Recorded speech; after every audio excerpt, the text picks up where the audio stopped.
Okay, today we had the Mountain Man Day, and now we're going to make some Swedish stoves. We're going to make a couple of different types, and we won't bore you with the intricacies of making them, but we're going to make some with power tools and some with strictly hand tools that you would take normally camping or on a hiking trip.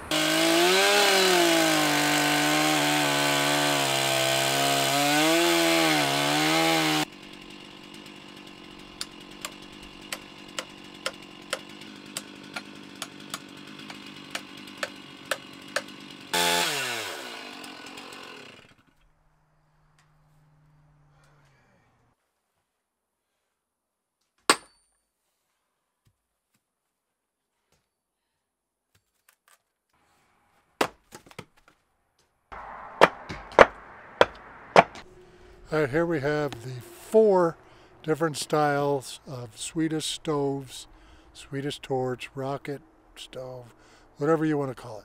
This first one I made with a chainsaw and a drill, so we cut it in thirds and then made this hole down in there, and then we drilled the hole right there. The second one was made by hand, split the log into quarters, and then just chopped a piece of the middle of each quarter off to make the hole in the middle of it. I numbered the pieces so it was easier to put it back together tightly, and I put it together with some wire. And then this one is just a 3 log tied together with the log dogs, and so that was the easiest one to make. Didn't have to do anything. And then this one is a horizontal log. And what I did is split the log in half with a saw and then stuck 2 2x4s down the sides to create the gap, and then made legs out of the 2x4s to give it a little elevation so air can come up underneath it.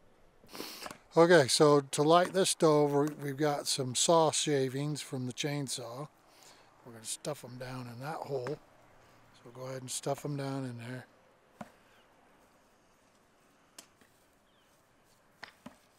Alright, and then we're going to put some twigs in there.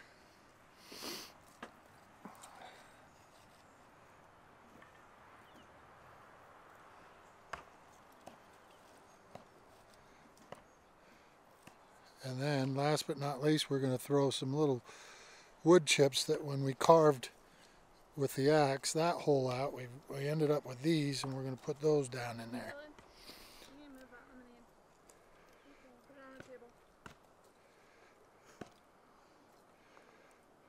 Okay, Braden's going to light the turbo stove. We got a drilled hole right there with wood shavings in it. Go ahead and light it.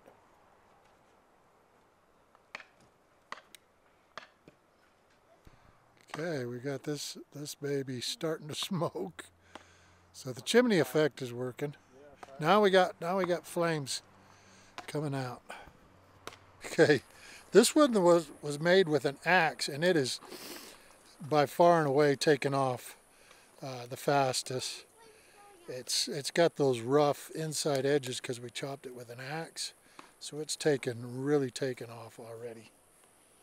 And this one right here is starting to go pretty good. This little horizontal one, it was a nice dry log, but this one's gonna struggle because it was cut from a green tree. It was the neighbor's tree that he cut down, was still alive, and it's just not dried out all the way. And it was cut with a saw, so the insides are smooth instead of rough.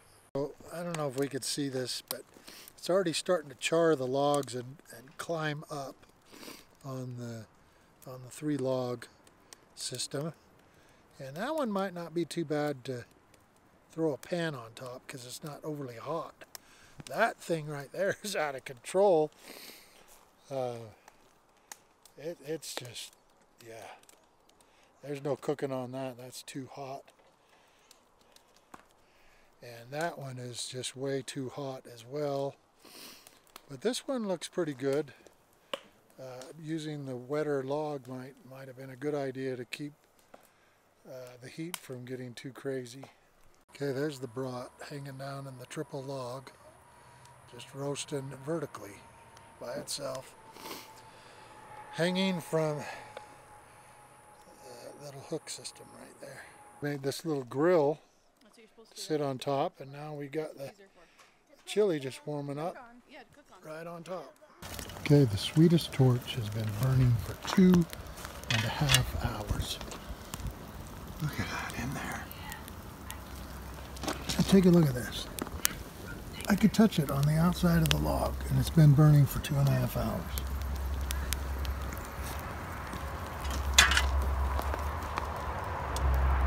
All right, here's our final comments about the Swedish torch. I'm really impressed that we only had to use a few shavings and a few twigs to get these things to burn.